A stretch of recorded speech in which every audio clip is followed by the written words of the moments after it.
So we're going to kind of go backwards and get into section or chapter 6. Now I only have a couple of sections that we're going to do in chapter 6, kind of picked and choose which ones I want to go over with you guys. The first one though we're going to talk about is over something called piecewise functions. And I do know, like, in algebra, you probably talked about these a little bit because I do teach them to algebra, but it's been a while since you've seen that, so it might take a minute for it to kind of come back. But basically what a piecewise function is it's an equation, and it's got several different parts to it. So they're broken into pieces, which is why it's called a piecewise function. Now, in order for something to be a function, it has to pass what we call the vertical line test. So vertical lines would be any lines that go up and down. And in order for it to pass, the vertical line, when it crosses through your graph, it can only hit the graph one time. So if it goes through and it hits more than one time at any area on the graph, then it's no longer a function. So if I'm drawing vertical lines in here, like this one, if I draw that, that only hits the graph at one spot, right? But if I move it over, let's say I draw it there, now it hits twice. It hits there, and it hits there. So this is not a function, so I would write no. Now for the second one, it's a little bit different shape. So again, if I draw my graph in, like my vertical lines, and I could do more than one, all of these are only hitting the graph at one point. They all just go through and hit at one single point. So this one would be considered a function. So we would say yes. Now this last one's kind of a special case because it has two different parts to it. And if you notice, this top portion has a closed circle, while the bottom portion has an open circle. So a lot of times students will think, okay, if I draw a vertical line here, well, it hits both of them at this, like on the same line, so that must mean that it's not a function. But this is like our special case of these are called our piecewise functions. And since one of them had a closed circle and one of them has an open circle, that means that that open circle doesn't really contain that point. It's kind of like a limit on my x values started there, and it doesn't actually include that point in the function. So while it looks like this one is not a function, it actually is because one is closed and one is open. So only one of those points was taken by one of the functions.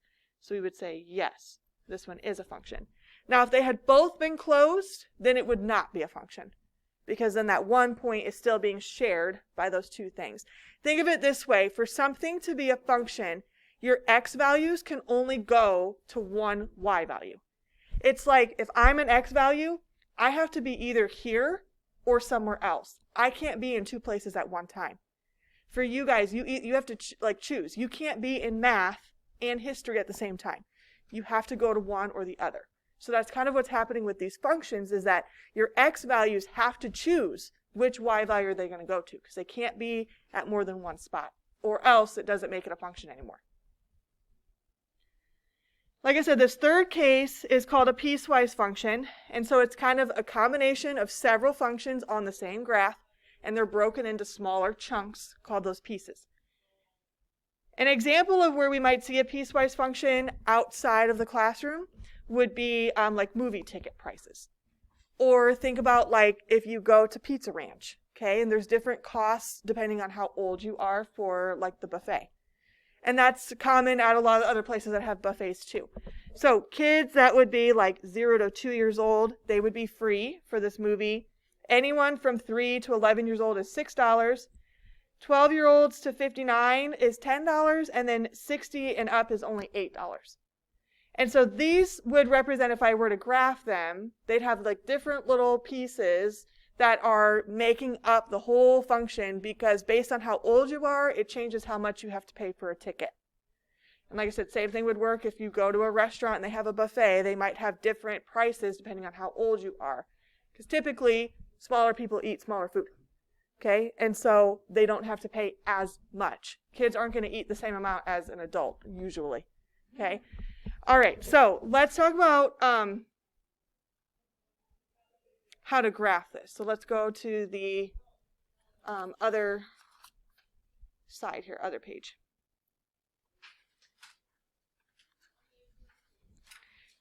So all of your piecewise functions are going to look something like this, where you have this f of x, which is, remember, a fancy way of saying y.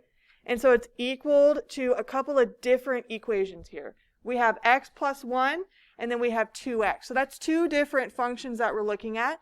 And they also have different limits on what your x values can contain. So the first one says x has to be less than -2, and the second one says that it has to be greater than or equal to -2. So what I do to help me do piecewise functions is I set up little xy tables, and they're nothing major, they're pretty small. I'm going to start with this one on top first. So I do x, and then I do my function x plus 1, because that's what I would be plugging it into to find my y values. Now this one says that x has to be less than -2. So less than means that it's not going to include -2. Now I'm going to put -2 as my starting point in my chart. But what I do here, because I'm on that picture I showed you before, you had like open circles and closed circles. When you're graphing inequalities, if it doesn't have an equal sign, we had open circles. We had some of that at the beginning of the year where we were graphing inequalities. So because this is just less than, there's no equal sign, we're going to have an open circle to start this graph out. Now I need some more numbers that are less than -2, which means I would go more negative. So like -3, -4, and so on. At this point, I'm going to plug in those x's to my function. So I'm going to take -2 in for x, -3 in for x, -4 in for x, and add 1 to all of them. So -2 plus 1 would be -1, -3 plus 1 would be -2, and -4 plus 1 would be -3. So let's go ahead and graph this real quick.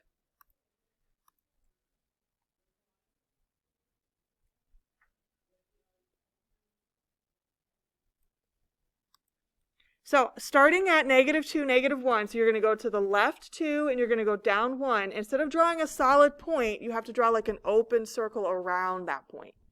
So left 2, down 1, draw an open circle around that. Because -2 is not included on this function because it's less than -2. Now for the rest of these points, I'm going to graph them like normal. So -3, down 2, so left 3, down 2, and then left 4, down 3. So you should kind of start to see the trend of where it's going to go, where that function is going to lead. So I'm going to go ahead and connect these points. Like that. Now that's the first part of the function.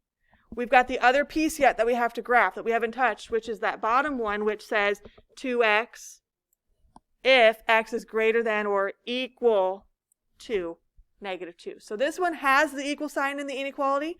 So when I go to start this one, when I make my chart, I'm going to do my x, and I'm going to be plugging those into 2x. I'm still starting at -2 because it says x has to be greater than or equal to -2. But this one's going to have a closed circle. So right next to -2, I draw that same circle, but this time I color it in because this one has an equal sign. So numbers that would be greater than -2 would be like -1 and 0, because I'm going the opposite direction now. So then I'm going to plug these in. So what's -2 times 2? -4. 2 times -1?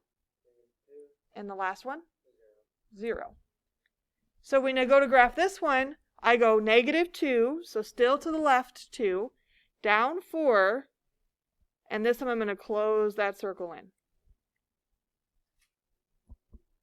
Then I'm going to go left 1, down 2, and then I have my last point on that table at 0, 0.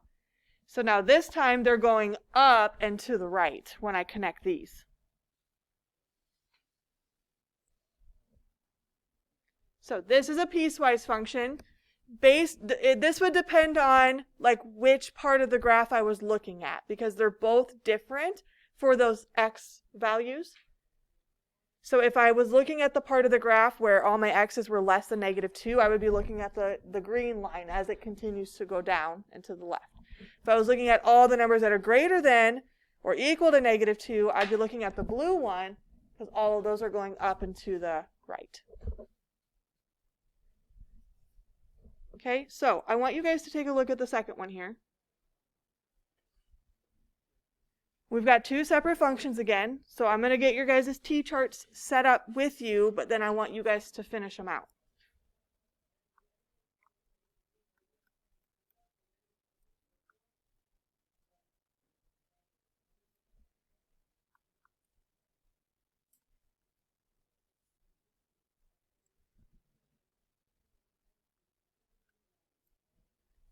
So for that first one, you've got negative 2x plus 3 if x is less than 1. So that inequality piece, that tells you what number to start at. So you're going to start at 1. Should I have an open or closed circle? Good. Open because it only says less than. There's no equal sign. Now what are some numbers that are less than 1? Good. 0, negative 1. Now you guys could choose any numbers that you wanted that were less than 1. I'm just keeping it real simple here. So you don't have to, make it super complicated on yourself. Just keep it easy. Now for the other one says 3x minus 2 if x is greater than or equal to 1. So again, I'm still starting at 1. Open or closed circle for this one? Closed, because this one has the equal sign. What are some numbers that are greater than 1? Good, 2 and 3. So go ahead and take a minute. Finish filling out those charts and then try to graph it.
So for starters, make sure that your numbers match mine. Okay. Now for this first one, I'm going to go to +1, +1, and that's an open circle for us to start. And then we're going to go 0, 3, and -1, 5. Okay. So then I'm going to go ahead and connect that.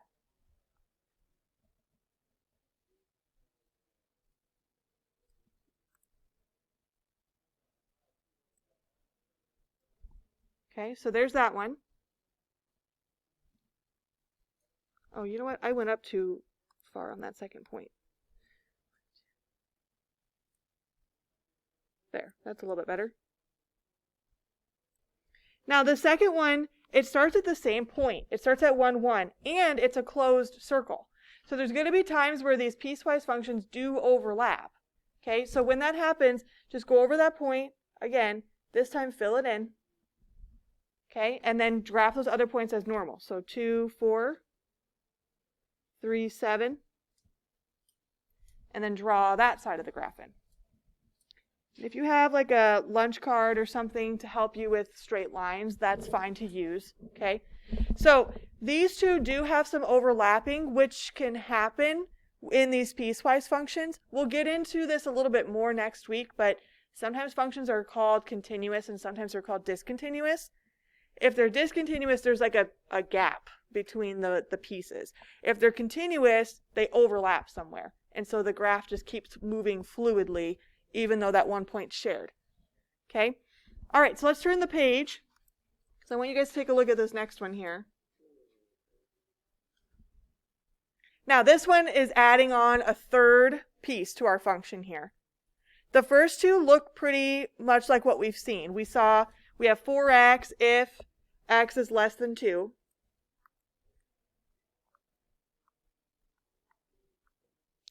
Okay, so I'm going to still make my little chart here. I'm starting at 2, and I need numbers less than 2, which would be like 1 and 0, and I'm going to have an open circle here. So then I take 4 times those numbers. So 4 times 2 is 8, 4 times 1 is 4, and 4 times 0 is 0. Okay? That takes care of the first one. Now let's take a look at the second one. This one says negative 2x plus 10 if x has to be between 2 and 5, and there's equal signs on both of them. So this one has very specific limits. It can't go beyond 2 and 5. It has to stay within those points. So when I go to make this chart, I'm going to move this one up because I'm going to need some more space for this one. So x, negative 2x plus 10. I'm going to start at 2. That's going to have a closed circle. And I'm going to go up to 5. And 5 is also going to have a closed circle.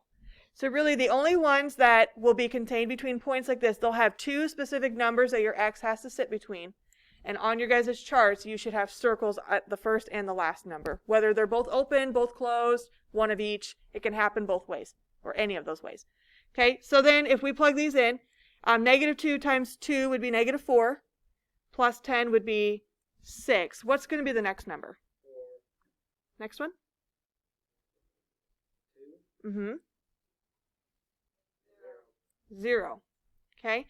The last one here looks a little bit different than what we've seen so far because it just says 2. It doesn't say 2x. It doesn't say x plus 2. It just says 2.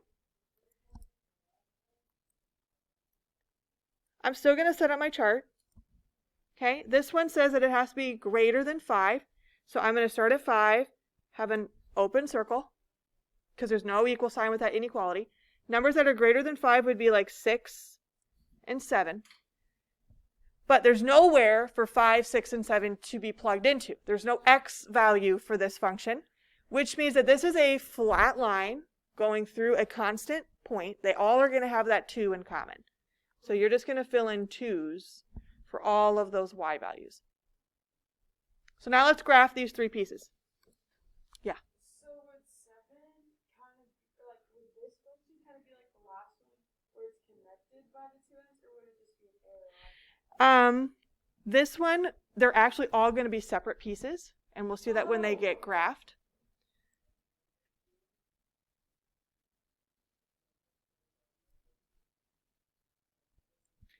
All right, so for that first one, I'm going to start at 2, 8 with an open circle.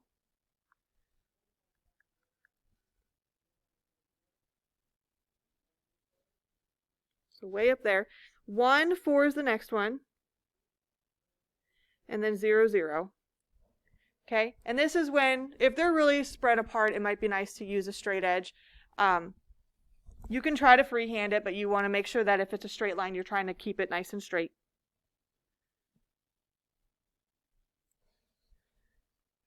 So there's the first one. Now we're going to move on to the second one, the one that I wrote in blue.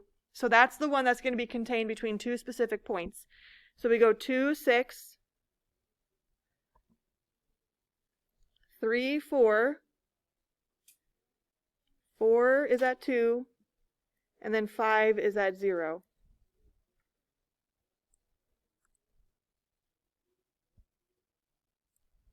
Okay, and then the last one, it starts at 5, 2, so it's at a different spot, which is why they're not going to overlap. And that's going to be an open circle again. Now this one, 6 and 7 are also at 2. So this line is going to continue to go off to the right, and it's going to be nice and flat. It's going to be a horizontal line.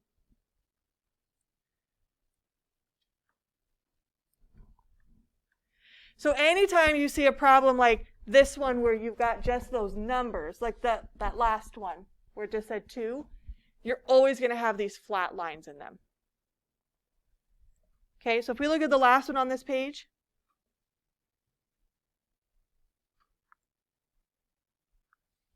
you can still set up XY charts if that makes, if you want to keep it consistent, if you feel like that's making sense, you can still do that. Just know that when they just have numbers like this, there's really going to be nowhere for you to plug those points into. So you're just going to take that number and fill in your Y column with it. So like this one, when we have x and then it's 4, what numbers should I put in my chart? Whoops. It's doing so good. Good thing it's the last problem. We know how to do it. I know.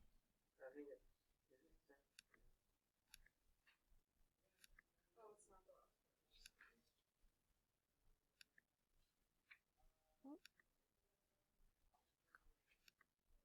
There we go.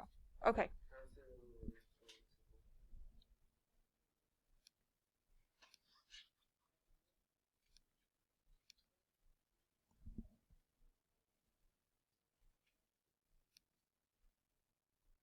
I think it's still going. Okay.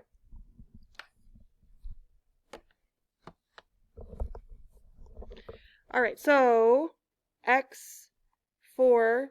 What numbers are we going to put in our chart? Good. 1, 0, -1. Open or closed circle?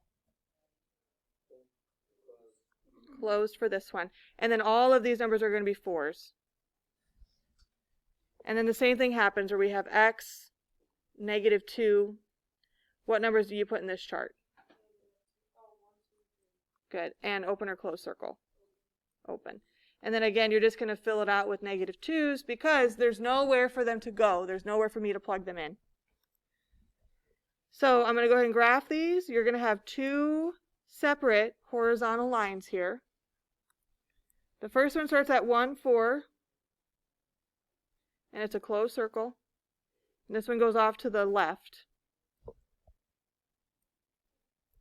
And the other one we start at 1, -2, open circle, and this one goes off to the right.